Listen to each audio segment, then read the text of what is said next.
Hi guys and welcome to episode 4 of the Northern Rugby podcast. Today we're very excited to be chatting with Newcastle Falcons legend Jamie Noone about his career in rugby and what he's been doing with himself in retirement. So Jamie's going to chat us through his early days with Newcastle Falcons, how he struggled with imposter syndrome, how he felt like he didn't belong in the same company, although that soon disappears after he helps the Falcons win 2 trophies, the Tetley's Cup in 2001 and the Power Gen Cup in 2004. We're also going to discuss Jamie's England breakthrough in 2005 Six Nations, the 2005 Lions Tour and Jamie's thoughts on not being selected, as well as the 2007 World Cup as well. Jamie's also going to give us his thoughts on what factors made him decide it was time to leave the UK, time to leave Newcastle and take up a new challenge with Brive over in France. So it's a really interesting chat, so let's get into it and see what Jamie has to say. Hi Jamie, you alright? Yeah, good, thanks. Good stuff. How's 2020 been treating you so far? Well, like most, it's been a strange one, to be fair. We've not necessarily had it easy, but I think we just have to adapt, really. We have to sort of evolve and adapt and move with the times. It's strange, but that's the way it is for everyone. And you're over in France at the minute, is that right? Yeah. So I finished my career at Brive and I stayed in the area. So my kids got 3 kids and they settled into the area really well. You know, obviously it wasn't easy to start with and they made a massive effort for me. So when I retired, we decided to stay where we were for a bit, see how we got on and obviously job depending and we ended up sticking around. Good stuff. And what is it you're doing with yourself right now? So I'm trying to help, I suppose, the new generation, the players coming through, and obviously some of the older guys as well. So I'm working as a try and source and negotiate contracts for players and try and help manage them throughout their career. Good stuff. And has coronavirus made that more difficult or more easy? No, that's been a lot harder. We've had a lot of problems. We've had, obviously, it's common knowledge that most players have had salary reductions, so we've been involved in the negotiations with that and with clubs and trying to figure out, I suppose, trying to sort of change contracts and make sure that the wording and stuff's, absolutely fine moving forward. And we've been hit as a company. We've been hit. Our commission's been hit by that as well, and it's all been a little bit up in the air. But like I say, realistically, everyone's in the same boat. We all have to adapt, and everyone's taking a little bit of a hit for the moment. We just have to work a little bit harder, or maybe have a look at the way we do things and try and streamline it a little bit. Yeah, you're absolutely right. Well, Jimmy, thanks very much for coming on with this. We've had a few guys on the podcast already, but it's always good to have a bona fide Falcons legend on. So thank you very much. I don't know about that. What we'd like to do is just kind of go back to the very beginning and just have a little chat about how you came to sign with the Falcons and how you broke through into the first team squad, if that's all right. That's fine. Yeah, fine. Just talk us through it. Well, to be honest, I was at a small school and we didn't have a very good rugby team. We did the best we could, to be fair, but I was playing back row. So I played back row at school and grew up in the back row. And for the local team, the local adults team, when I was old enough, I started playing with them and I was playing sort of sometimes number 9, sometimes occasionally number 10. So my school teacher, I never got really picked for any of the regional stuff because they said I was too small for a back row. So my teacher phoned up the academy coach at Newcastle, a guy called Paul McKinnon, and he ended up coming and watching a game that I played for the seniors, and I think I might have been playing 10 that game. And he said that he saw enough in me that they felt that they could make a good centre out of me, and that I had some real good attributes and stuff that I obviously needed to work on, but he felt that I could do a good job. And from there, I joined Northumbria University and joined the Newcastle Academy. And then from then on, it went at a rate that was crazy, really. I sort of had that imposter syndrome when I arrived, and everybody had been, Newcastle, everyone had been involved in various sort of development stuff, regional stuff, or even England stuff, and I'd not been involved in anything. I was due to play a position I'd never played before, and so I did feel a little bit out of place. A northerner from Yorkshire, but it was very much sort of a totally new thing for me to be involved in a club of this, because Newcastle had just won the league, so it was like we were on an upward sort of curve, and it was it was exciting to be involved. And you were coming into a team that had some fairly huge personalities. You had the likes of Dottie Weir and George Graham and Gary Armstrong and guys like that. Is that intimidating as a young player? Well, massive. I mean, to be honest, for me, my dad was into football, and so when my whole life growing up, I was into football. So I didn't necessarily follow them as much. I knew Rob, and Rob was I watched the England games more so than sort of club rugby. So I knew a lot of the internationals. And when I was at the club, those guys were, a massive presence. They had so much sort of charisma and sort of confidence, and they were such good players on the field. They'd been there, done it. And this was the time when, rugby was amateur and we were going into a professional era. And so it was changing times for them, and they were sort of trying to adapt as well, because they'd done certain things. I remember we went down to a couple of away games, and they'd agreed to sort of go to a pub, and I sort of went with them. I was 18-year-old, 19-year-old young pup, and so I just felt like I should go with them. And they had a couple of beers before game, and I was like, oh my God, no, I need this to, to sleep and to play well tomorrow. And I was like, well, I didn't feel like this was the right thing to be doing pre-game, but they'd always done it, and that's how they did it, and they played very well the following day, so it wasn't a problem for them. Fair enough. And was there anybody in that squad who kind of took you under their wing, not just on the pitch but off the pitch as well? Well, to be honest, I was really lucky, not necessarily because of the experienced players. I got on really well with a lot of those guys. Inga was a massive presence in the changing room. Likes of Dottie was really, really good. I remember we did Burns night his a lot, or a couple of times.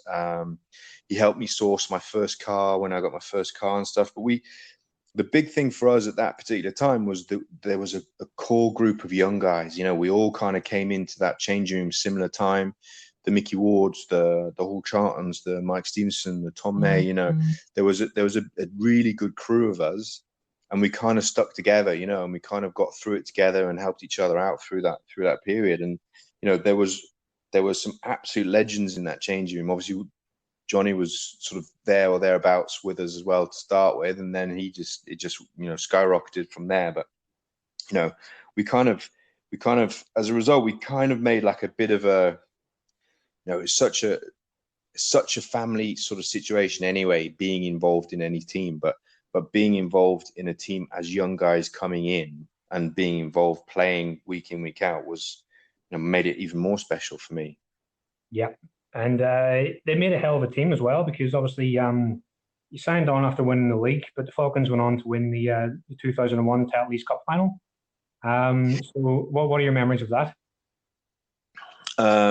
No, for me, it was about going to that. I was so sort of like pleased going. I think we had a bit of we had a relatively easy run into the final.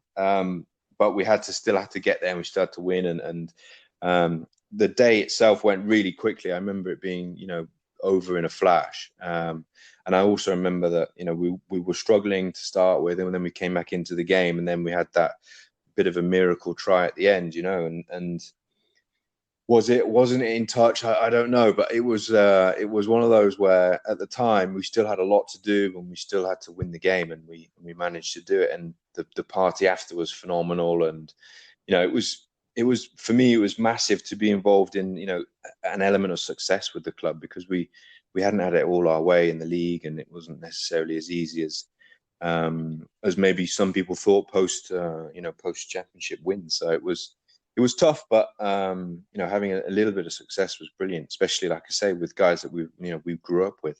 Yeah, and that Harlequins team was no joke. You had the like of Keith Wood, Jason Leonard, David Wilson was in there, Will Greenwood up against you. That was a handy side. No, they had a decent side. I mean, I think they came to win it and they wanted to win it as much as we did. And on the day they started so well and we struggled a little bit. But we showed some real character in that game, came back, and then we literally got it from we got the win, and the rest is history, as I suppose. And it marked a kind of good year for you because you win the final, which is great, and then you go on the North American tour with England to get your first England caps. Yeah, I was sort of, steady away. I was working up the ranks, I suppose. I was involved a little bit. I'd been in some of the squad stuff in the season with England and been down to training and stuff. And I think that was really good for me because it felt relatively natural. It wasn't, such a big sort of change or big sort of shock to be involved. And obviously it was a Lions year, so they were missing some of the big stars. So it gave me an opportunity to be involved, and I absolutely loved it. Again, there was a couple of the boys from the Newcastle crew that went with us, and there's Davey Walder and Mike Stevenson went with us. So we all got our first cap on the same day, and it was and that again made it a little bit more special. We had no family there with us, but it was we had each other, and that was at the time all we needed really. And it was for me it was phenomenal. It was a fantastic time. We had it on and off the field. It was absolutely brilliant. I met some really good fellas, and the rugby was good, and I felt like we did do some. We were young guys, and we weren't necessarily expected to do as well as we did, and I think that it helped me moving forward.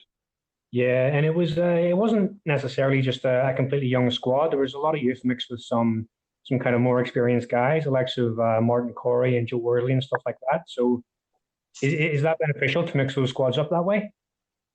No, I think that helped loads, definitely, because they added an element of leadership, an element of experience, a calm head, and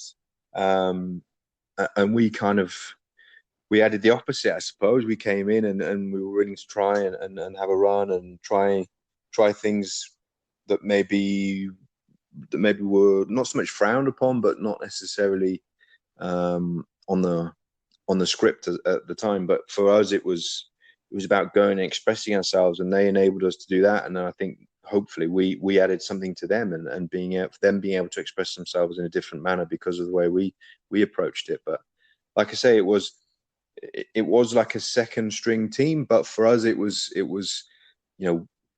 very much the England team, and we went out there and we played as well as we could to hopefully cement something longer term. Yeah. And what I found quite interesting, I was doing a bit of homework about your England caps, is you played those 3 matches on the summer tour of North America. You then don't play for England the following year, so you don't play at all in 2002, and then in 2003 you play in the World Cup warm-up games. That's right. And from the outside looking in, that seems a little bit strange. Was that just Clive Woodward's way of kind of leading you into international rugby? Like, did you have a good relationship with him?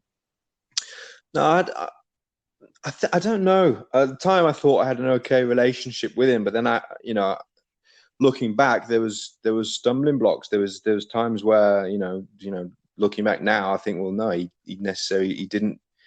We didn't see eye to eye in that sense. He didn't find. I felt like I had a good tour. I felt like I played okay in America, and when I came back, I was involved in the A staff, and I was on the fringes, and I was in the squad, and I was chomping at the bit to be playing, and I felt like I was playing some good rugby with Newcastle. So I was a bit disappointed not to be involved, but then the big goal was to be involved with the World Cup. So there was a time we toured New Zealand, Australia pre-World Cup, and there was a Maori game, so we played the Maori game, and I started that one, and they said, look, there's going to be a Churchill Cup side that would leave this touring team to go to Japan. So they named some of the guys from this squad that were going on to Japan, and I wasn't named, so I was obviously required with the main side. So that was a little bit of a feather in the cap, but then I didn't obviously wasn't involved in the final game. And then I was involved in a couple of the warm-up games. And again, I felt we could have done a bit better, but it was it was a little bit fresh, little bit of a learning curve for us and for me. But then I felt like I trained really hard. I trained really well in fitness and in the pre-World Cup stuff. I was doing really well. I felt, and unfortunately, I fell at the last hurdle, and for some reason, for not some reason, but I didn't get it. I didn't get the nod, so it was bitterly disappointing. But that season, I came back and with Newcastle, and I sat down with Rob and a couple of the experienced guys, and they were obviously very, very good with me, and it was tough watching England, win the World Cup, having been involved in all the warm-ups and pre-season stuff, but not obviously to go with them. But then it sort of spurred me on. I said, at the time, I said to my wife, or maybe girlfriend at the time, that I would, my destiny, or I'm really desperate to go on the next one, and I really wanted to be there. And that season, I think I was named Player of the Season for Newcastle, and I felt like I had a full and good season. So, sometimes there is some disappointments in this game, and it's about opinions, and a coach's opinion is sometimes a difficult one to change. And for whatever reason, he decided to go with someone ahead of me. Yeah, disappointing, but as you say, you can use that disappointment to kind of put a bit of a chip on your shoulder and use it to drive you forward. And as you mentioned, you had a great season following that. The Falcons were able to pick up another cup win, which is great. And what were your memories of that? Is it better the second time round, or is there more kind of pressure? Well, I think that game was a little bit better for us. I think we played a little bit better. I think we sort of, I wouldn't say we'd necessarily dominated the game, but it was tit for tat for a long time, and we managed to win it. The one resounding memory for me is that I think I'd picked up I'd been knocked out a couple of weeks before, so I wasn't sure if I was going to be involved in the game. And in those days, you just had to sort of pass a bit of a cog test, and then you sort of good to go. So I wore in the game, I wore a scrum cap, and I wasn't used to scrum caps, and it was absolutely boiling on the day. So I remember during the game, someone was, I think I maybe made half a break or something, and someone was saying, "Hey, I was on the outside. Why didn't you pass?" And I was bright red, sweating me out, and I can't hear a thing. So I was like, I can't hear a thing. So I think I got rid of the scrum cap relatively early in the game, and tried to sort of crack on and do my job. And once again, that was a good Sale Sharks team. You had Steve Hanley and Mark Cueto. It's absolute try machines on the wings, and you had Jason Robinson at 15, and the forwards were no joke either. That was another good side. So that was another great win for the Falcons. No, I think, again, for us, for our confidence, it was huge. We managed to get there, which is a task. And then, like you say, there's some decent clients ahead of us, and we had to just do our job on the day. And it was even more memorable for me because we won the game, and it was great, and we had a bit of a celebration after the game and stuff. And it was actually that evening that I proposed to the missus. So it was even more memorable for us in that sense. So it was a great occasion. It was those memories last with you, and being able to look back on that, with a positive memory is so much easier. But it was a good day, and like I say, the result went our way in the end, which is good. And then we move into 2005, which was obviously a huge year for you because you become England's pretty much number one centre. So you're in there for all the Six Nations, but there's also the ambition of the Lions call up as well. So as that Six Nations starts, is the Lions already in the back of your mind, or are you just thinking about the next game? To be honest, I had such I don't know, not so much rocky sort of international career, but I was in and out quite a bit, and I wasn't necessarily I wasn't necessarily nailed on, although looking back, I did string a fair amount of games together, but at the time I didn't feel, secure. Obviously, it's one of those where you read the press and you hear everyone's got their opinion on who should be playing, who shouldn't be playing, and who's in form, who's not in form. And then there's a couple of injuries. So as a result, those guys aren't even in contention. So, I was happy to be involved with England, and I just wanted to play well for them and do myself and my family proud. And whenever you put the jersey on, for me, it was bigger than me. It was bigger than anything else. Obviously, there's so much history on, in the jersey, who wore it before you. And I always felt, like I say, that I had an element of imposter syndrome, that I didn't necessarily deserve it, that, and I was counting the caps to a certain extent. Oh, I'd really like one. And I got one. And then it was like, oh, I'd like two. And then you get to maybe 5 or 10. And it's like, yeah, no, that's not too bad.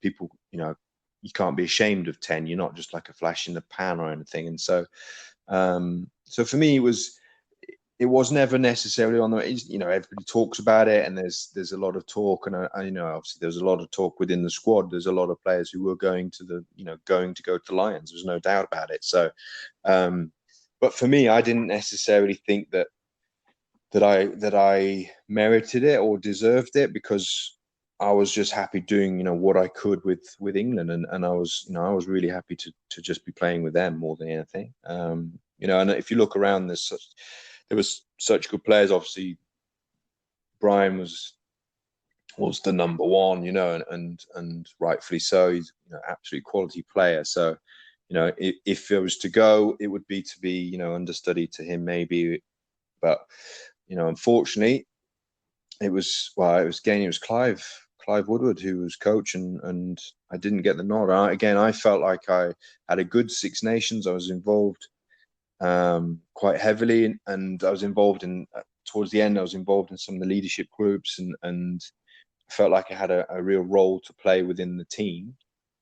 And then he picked an English player who wasn't playing with England at the time. He was on the bench, or he was not involved. He was in the squad but not involved. And again, it's his opinion, and that's fine. But it was a bit disappointing. But then again, I just brush myself off and move on to the next thing. I'd had a lot of disappointments in my career and stuff anyway. And like I say, looking back from when I started to get where I was just so happy, to be honest. Yeah, because I was only a young lad at the time. I think I was 15 during that Six Nations. But I remember the first game against Wales. It was yourself and Matthew Tate in the centre. Is that right? No, that's right. Yeah. So Tetley got the nod with me for that, and there was a lot of debate at the time whether he was good enough. He'd been playing well with Newcastle, I thought, and I think the key was to have an element of partnership and understanding, and so we went. He went with us too, and there was one instance in the game that we were under the cosh in the game, and it wasn't necessarily an easy game for anybody, but there was one instance just because of the way it was. The image was such that Tate ended up looking. He came on he was on the sort of on the screen and stuff like that, yeah, being carried by Henson. So, and that was that was the standout sort of image of the game for us, really. And then for the remainder of the tournament, was it Ollie Barkley who was with you in the centre? That's right. Yeah. So me and Ollie, we worked quite well together. There was a good balance. It was sort of I think it was similar sort of ilk to sort of when Catty played at 12, there's a good kicking option, left foot kicking option, and a ball player in there, and then myself on the outside. And then you finished the tournament with a lovely hat trick against Scotland. That must have felt nice. That was awesome. It was thankfully they were only like 1 meter tries, but still they all count. But it was even more special because it was the day my wife came to the game with my son, who was like maybe 2 weeks old. So it was the first time they'd been to the games and stuff, and it was a massive logistical nightmare to get them there, and it was a bit stressful for everyone because because having a young born baby and all that stuff. So to have them there and for me to nip over for 3 was great. So I mean, it was brilliant. It was brilliant for me. So I was over the moon with that. But again, it was one of those where I finished with 3. Arguably, I didn't necessarily create a massive amount in those 3 tries, but it was quite a good headline. And then obviously I thought, well, maybe there'd be a chance for me to be involved in something with the Lions, but it wasn't to be. And obviously, at that point, you're probably thinking, you've had a good Six Nations, you've had a good season with the Falcons, you're playing well, you've done all you can do. And you mentioned before that Clive Woodward went ahead and picked Ollie Smith, who couldn't get in the England team ahead of you, or Ollie Barkley. So it's a kind of strange decision looking back. But do you think decisions like that are made on a basis of who you play for? So do you think that you playing for the Falcons almost kind of hindered your chances of being a Lion? I think so, to a certain extent. Obviously, I think your club form and your the position of your club has a bearing. It's inevitable, because if your club's winning and your club's playing well, it's so much easier to play well yourself. And I think sometimes there's one thing with Wilco that was sort of overlooked, is that he had to do what he did in our team, and we were on the back of a hiding to nothing a lot of the time, and we weren't necessarily competing as well as we could up front. We struggled in a lot of games, against the likes of Leicester Tigers. We struggled up front, and we had to create things from sometimes back football, or sometimes defenses who are just literally waiting for us. So I think sometimes if you are performing well in a team that's not performing well, that should be extra credit in at the end of the season when it comes to a coach's opinions, because it's so much easier to be playing well, to be scoring tries, making breaks when your team's going forward, and it's easy for them. So it's, how many times have you seen players who are in a very, very good team go to the next level in international rugby and underperform, or potentially underperform, but is that because they just don't have the same opportunities as at international level, because their team's not as dominant? Yeah, I mean, I think that bias isn't as strong as it was then, but certainly back in the kind of early and mid noughties, there definitely seemed to be a bias more towards the bigger clubs of your Leicesters, your Baths, your Harlequins, and that kind of thing. And I think they were the successful teams, so it's inevitable, isn't it? I mean, they had some quality players in there, and they had that knack of winning, and they had that experience from winning, and they were always in it towards the end of the season and competing hard. So it was, sometimes it's inevitable you're gonna pick from those teams. But a more positive subject, the 2007 World Cup rolls around, and you get your dream, you get to go. So what was your kind of thoughts in the lead up to the 2007 World Cup? Well, again, it was just the Six Nations before I wasn't picked. So I thought, well, this is the same again. I'm going to miss out on the World Cup. I'm not going to go to the World Cup, and so I was absolutely gutted. But I was involved in the World Cup preparation, and I said, I came to it with the view that, in the season before the World Cup, I'd sort of taken extra steps to hopefully be involved, and I'd made certain financial sort of sacrifices. I'd sort of been working with a speed coach. I'd been working with a nutritionist to try and get the best out of me, and to try and get involved in this upcoming World Cup.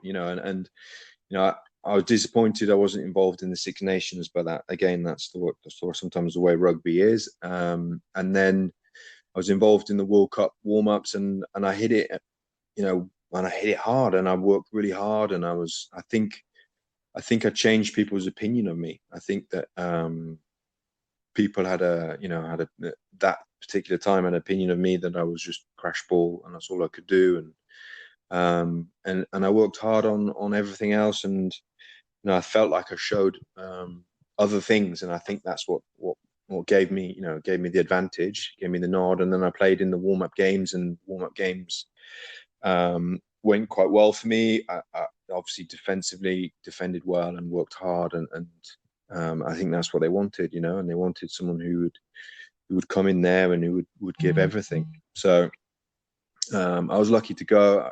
I was really, really honoured and pleased to go. It was something I'd been working to for a long time, and then I invested in myself, and I got the nod, and it was fantastic. It's just, as absolutely gutted that I had to go home early, and that was part of it. That's part of rugby, and it's more and more prevalent now. But I'd been so lucky with injuries running up to that, and then I got the goal, achieved the goal to go to the World Cup. I was starting in the first game. It was obviously a brutal game for us, and we struggled in many sort of areas of the game. But sorry, that was the second game, actually, South Africa, and I ended up getting injured and went home. But that's unfortunately rugby, and that's part of it. But like I say, I ticked off a really big goal in my rugby career. And what's that like? Because when we had Matt Burke on, we were talking about the 2003 World Cup, and about halfway through, actually, I think it was about halfway through the group stage, Matt was dropped. And I know obviously being dropped is different to being injured, but he says when he's not playing, he feels less invested in the tournament. So with you going home injured, was it the same for you? Were you disappointed, or were you still like rooting hard for the lads? No, I was massively disappointed, and I was gutted to not be there, and it was one of those where I also went away. We had the day that I think it might have been a couple of days before I left. We had massive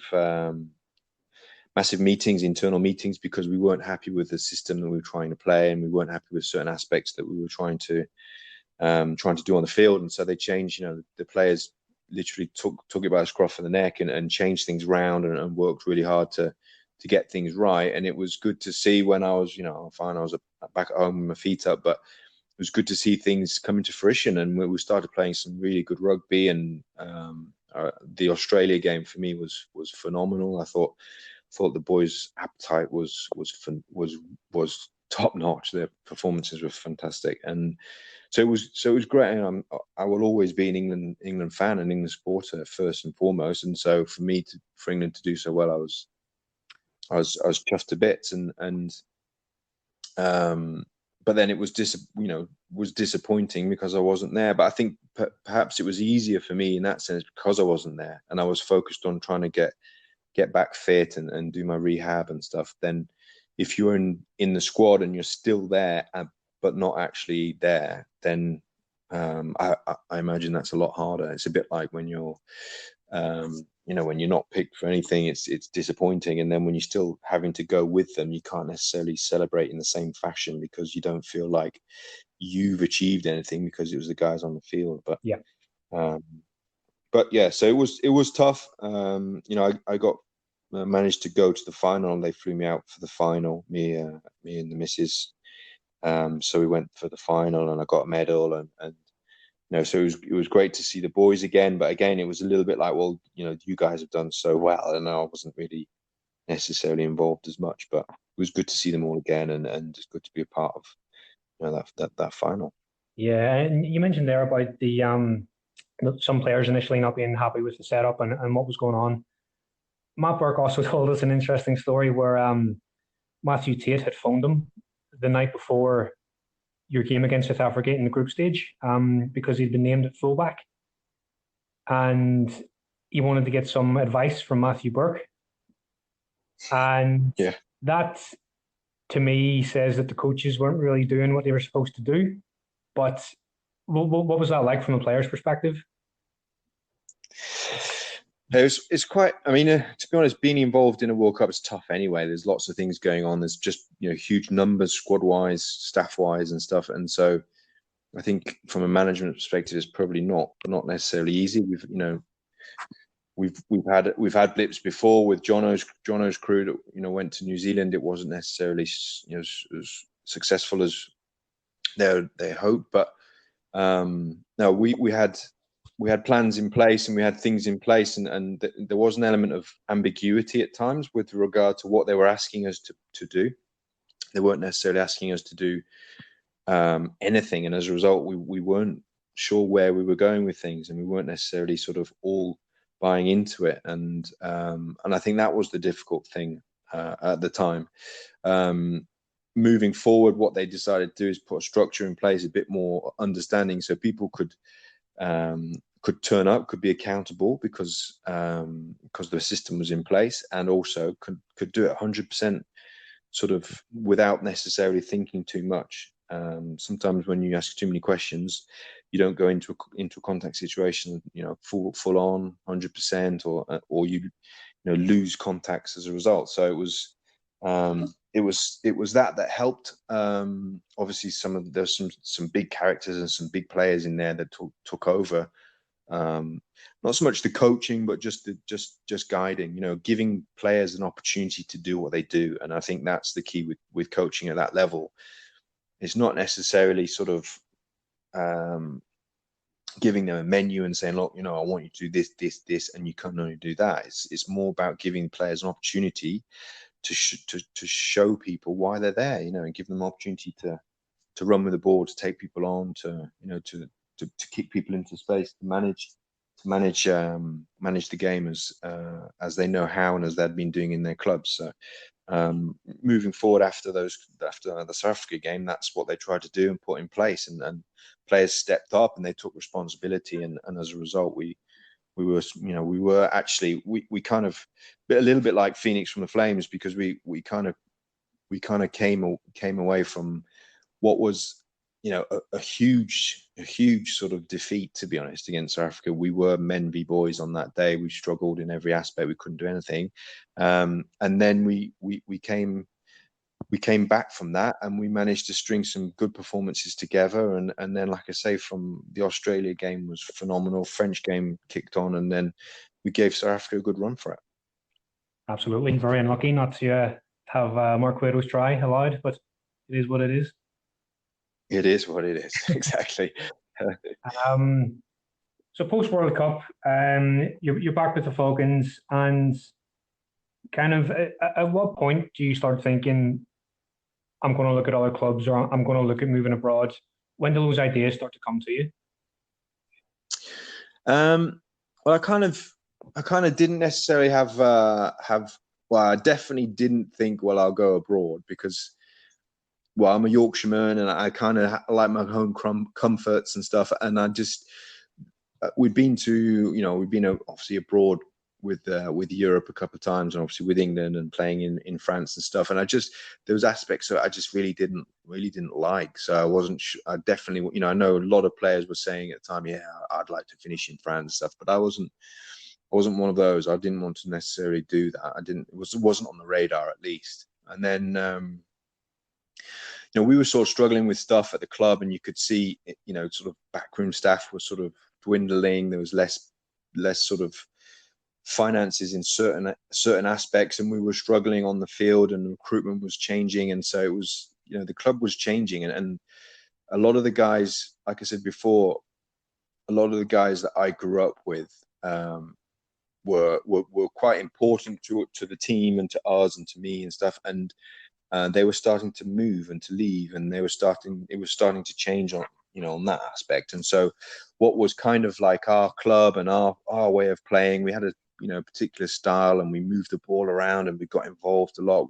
That started to change, and we started to try and adapt to games to potentially not lose, as opposed to go out there to try and win. And so it was starting to get a little bit less enjoyable for me. And I'd been there a long time, and so it was like, well, maybe it's time to change. But then I got a contact. I think I played a game against Brive, and we played against Andy Goode and Ben Cohen and stuff. And I think we went for a couple of beers with them after the game, and they were chatting about what it's like in France. And again, I wasn't really bothered about France at all. And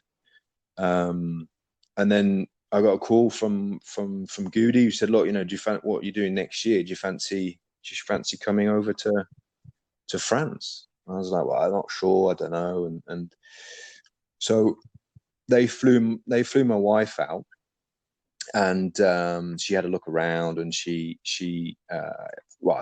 I think it was raining, peeing it down in the northeast, and she went over there and sent me photos, and it was sunny, and it was something like 27, 28 degrees, and so that was it for her. She was sold. So the seed was planted, and then we obviously had to discuss it with the club, because I still had a year left on my contract, so it was I had to negotiate that, and I think the club knew that maybe it was time as well for them to have a look at other options from their perspective. So we went down the French road, and I wasn't sure what to expect to start with, and I felt reassured that I wasn't just going to to a French club in the middle of nowhere where I'd really struggle with the language, and it'd be really hard, because Goode was there, because there were a couple of other Steve Thompson was there. There's a couple of other foreigners. I felt like, well,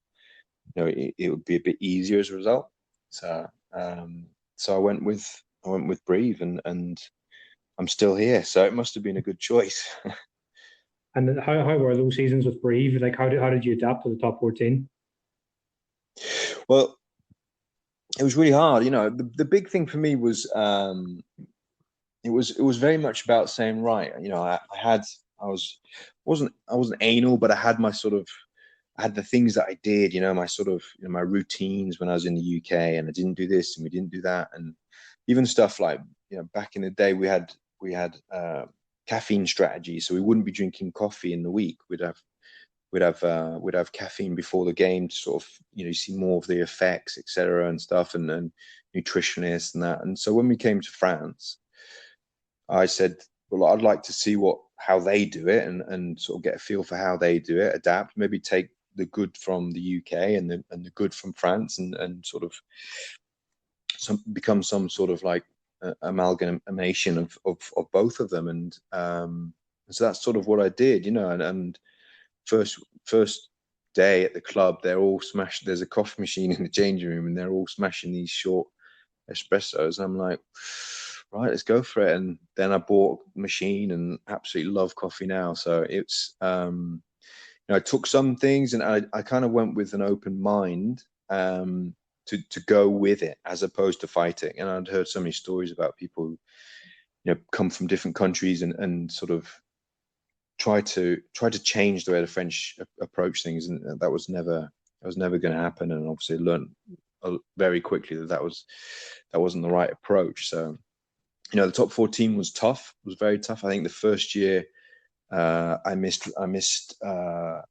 one game in the top 14, and it was a year where, similar to what's happening in the UK, we'd play midweek games, and it was tough. It was pretty tough week in, week out, and the intensity was massive, on and off the field. The support was crazy.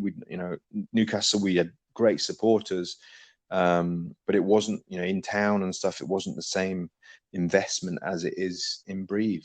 They live and breathe rugby. They love it. And so from the onset, you're eating in a restaurant, and you get people come up to you to speak to you, and I'd never necessarily had that before. I could have played. I used to joke with my wife that I could have played for England, come back to Newcastle, walk down the high street in my kit, and still people wouldn't know who I was. So that was the blessing that Newcastle afforded us.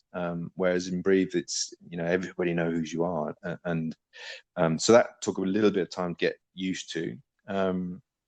And you're playing against some of the biggest stars as well. Week in, week out, not just the French stars, but they bring in some of the best quality international players from all over. And so it was, at times, you're lining up against a team and you're looking at the team sheet, and it's like an international game. It's very much sort of full with different players. And from a club perspective as well, or from a league perspective, you're not 100% sure what's going to come from your team or from their team, because if you're away from home, more often than not, that you're expected to lose. So sometimes they don't turn up, and if you're at home, the players that you play with week in week, they're like 4 or 5 times as good. Well, where's this guy come from? Why can't this guy be like this every week? And I think it takes a bit of time to adapt to that, but I enjoyed it. And the rugby as well, I wanted to try and learn, this element of French flair and stuff. I wasn't renowned for any of that, so I wanted to try and learn as much as I can, try and adapt to the systems and the way they approach things, as opposed to come with my own ideas. Yeah, it's interesting because when once again Matt Burke, when we had him on, he was chatting about the French, and he was chatting about when the Falcons played Stade Francais in the Heineken Cup, and he said it was a bit of a shock because you'd be playing this team that was filled with just like world superstars, international superstars, and then you get to around about 50, 60 minutes, and you'd see a French back row with 30 caps go off, but then a French back row with 50 caps would come on. And he says it was just, it breaks your spirit just to see that, because the depth is so good and they've got so many good players, and just how can you compete? Yeah, no, it was. That was a special moment for the club. To get to the quarterfinal. That was that was huge for us. But like I said, that it's a shame that because the two teams were worlds apart. At the time we were a long way away from where they were and their development, and it was a bit of a lesson, to be honest. It was a bit of a tough lesson on the day, but just the number of spectators was phenomenal. To play in France, in Paris, and have so many people. It was just like I say, it was like an international game, and the international caps on show and stuff. The talent was phenomenal on the day. And Jimmy, then when it comes to hanging up the boots and retirement, what was the kind of moment for you where you realised that kind of the time was up and you had to go? It was a tough one for me because I also come to the end of my contract. In the first year at Brive, the club approached me about extending, because I'd only signed a 2-year deal, and they approached me about extending my contract. So I extended another 2, and at the end of the 4-year, I kind of felt like I could do one more. I wanted to do one more.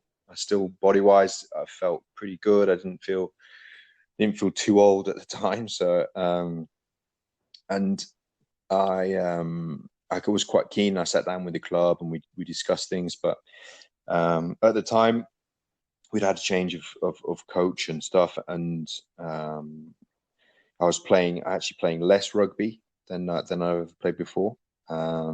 So I think from their perspective, I think I was on a decent salary, and they saw it more as an opportunity to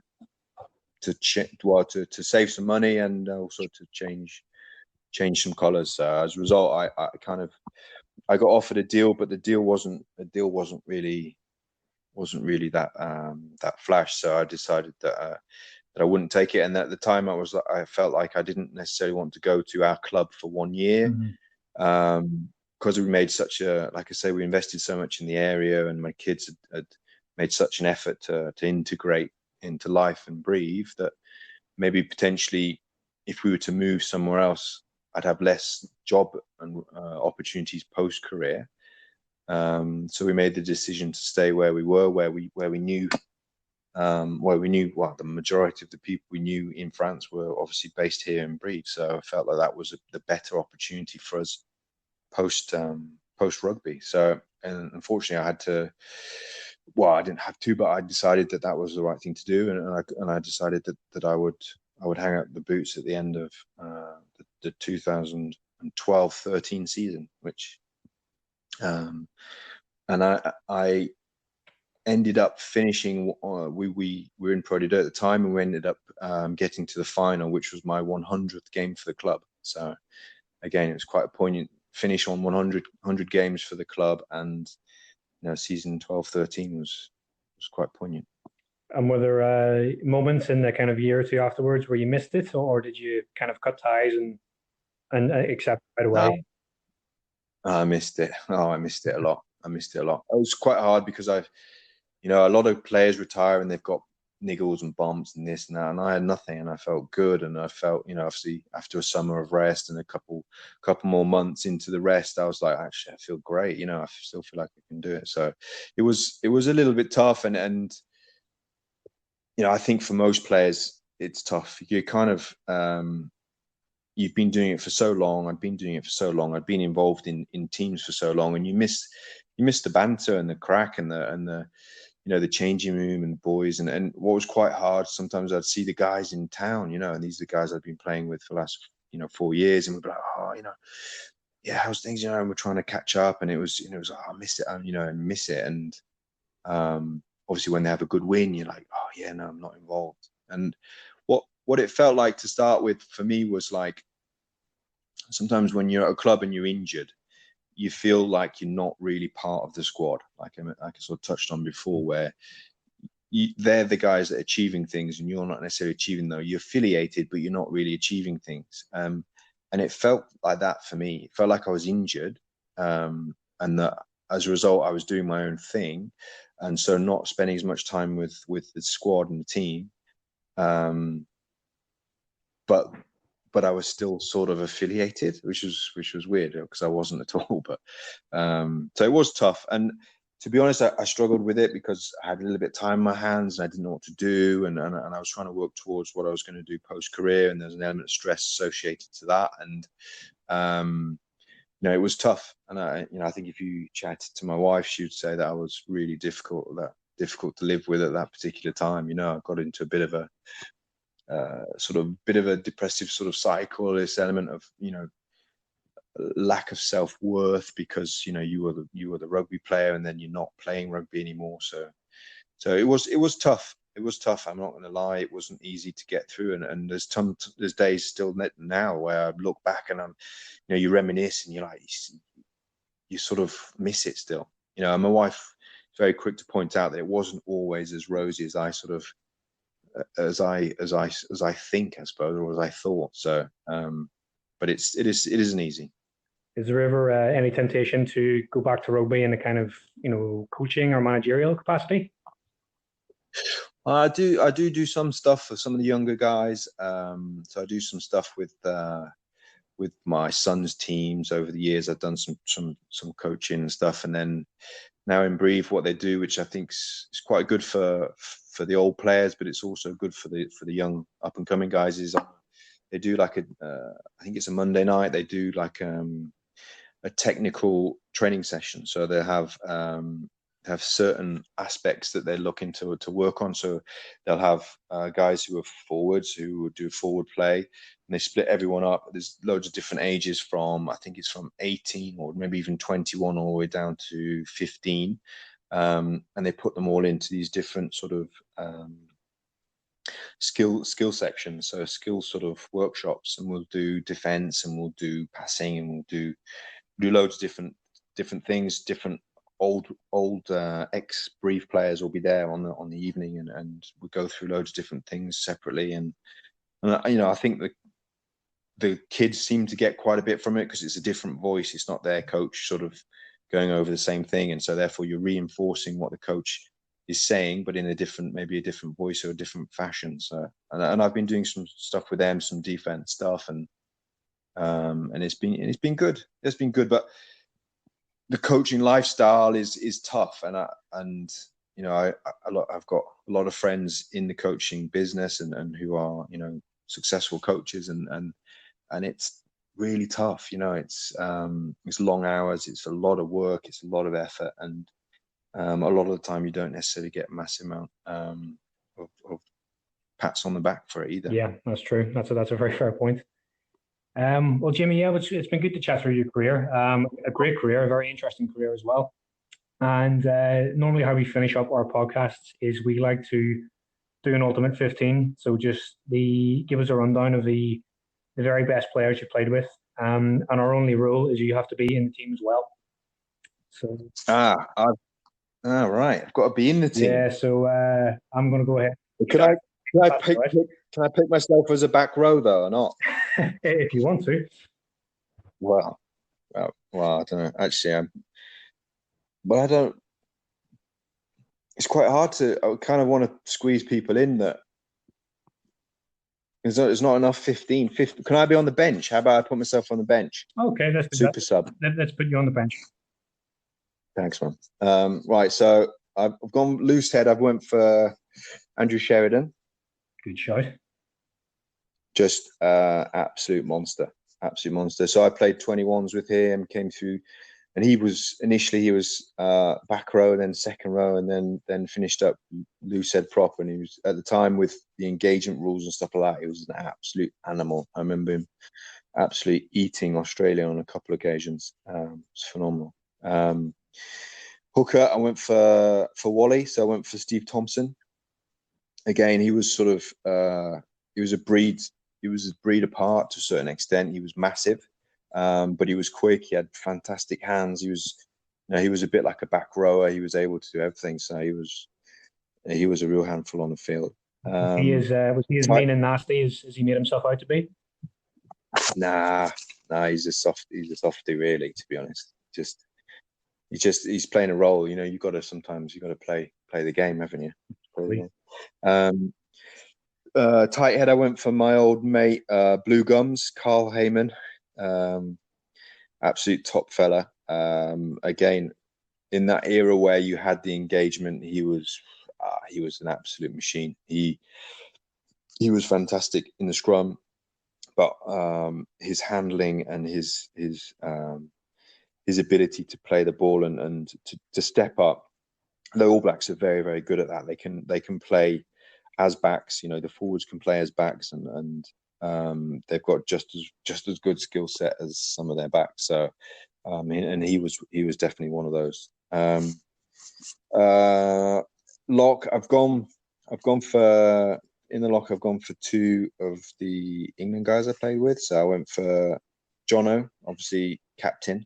His leadership and his presence is obviously world renowned. So I went for him with Simon Shaw. Again, Simon Shaw, I thought he was slightly underrated. I thought he should have been involved in a little bit more, but he was like a man mountain. He was naturally strong. He was huge man, and top player on the field, and good crack off the field as well. Really good bloke. 6, I went for Lewis Mad Dog Moody. Again, just nuts, absolutely nuts. He would do anything, run through anything, and he would put his body on the line for the team. Again, an element of leadership in there.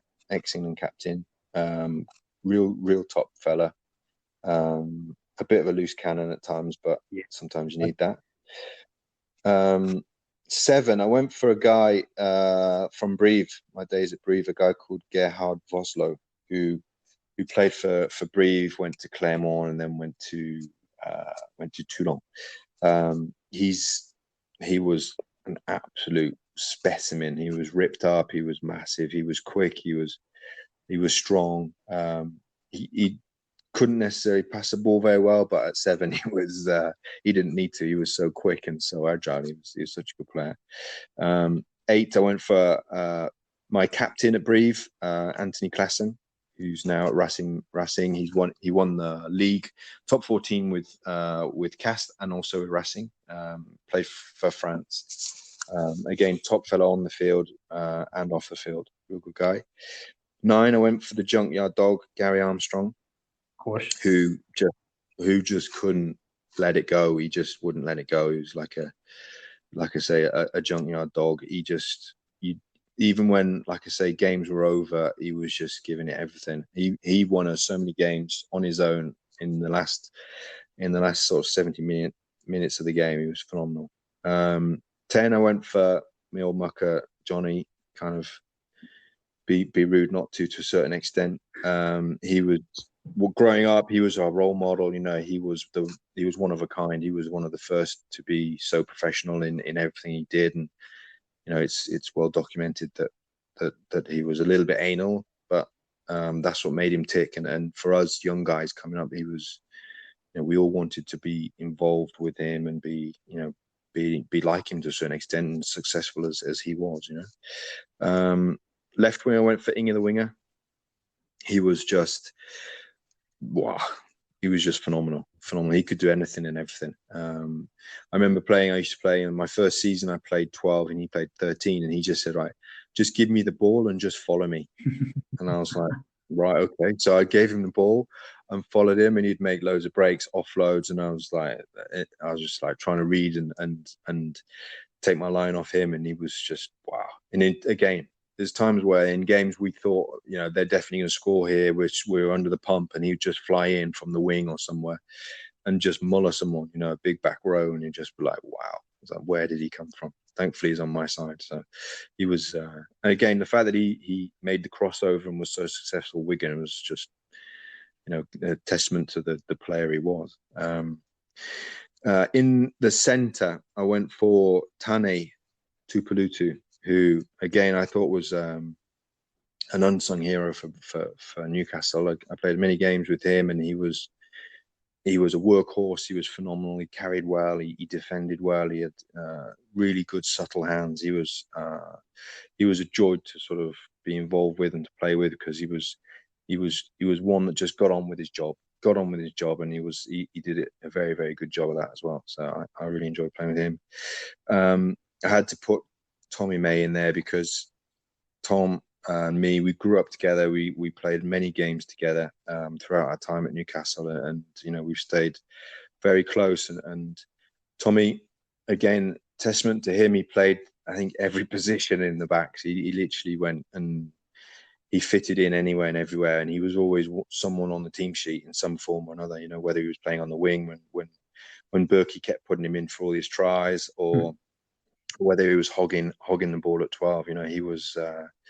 He was especially during my time at Newcastle, he was always there, and he was important for us.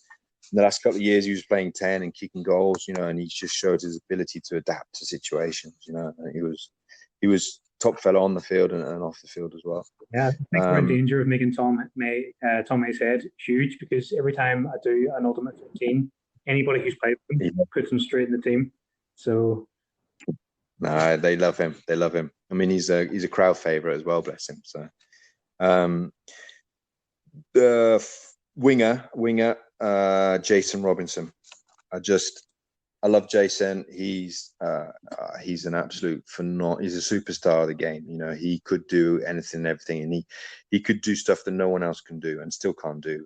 He's an absolute legend. The fact that, again, like Inga, he was probably the most successful cross-coder to date, and he was so humble with it, and he was, for me, he's absolutely sort of fantastic person. So need him in there. And then I went for the old golden ticket, fullback Matt Burke. For me, Berkey was. He came to the club and he was a legend anyway. What he achieved in the game was fantastic. But when he arrived at our club, he changed things because of the way it was. His presence, his reassurance, the fact that sometimes as a centre, when the ball goes over your head, the teams kick it over your head, and you turn around and you're watching your fullback, or you're watching someone scrabbling for the ball or trying to get to the ball. Berkey was always in the right place at the right time, and then he knew exactly what to do every single time. If there was a 3-on-2, he knew how to finish it. He knew exactly what line he needed to be taken. And like I say, he created so many things for other people. And, the fact that he didn't train in the week so that he could become man of the match every single weekend was, I suppose, testament to his intelligence as well as anything else. But on the field, he's sublime. He was smooth. It made it look so much easier than it really was. So, I think he definitely deserves a spot at fullback for me. Yeah, absolutely. And what was great was when we had him on and he was chatting about his time in Newcastle. The bit he loved most the bit he told us he loved most was being able to pass on his knowledge to the guys like you and Matthew Tate and Toby Flood and Jeff Parling and all these kind of young English lads coming through. Because he said that was something that he never really got to experience before. So just like how great was it to learn from an absolute legend like him? No, I mean, he was. He didn't even necessarily need to say anything. Just the fact that he was there, and he was one of those that he would communicate in the game a massive amount all the time.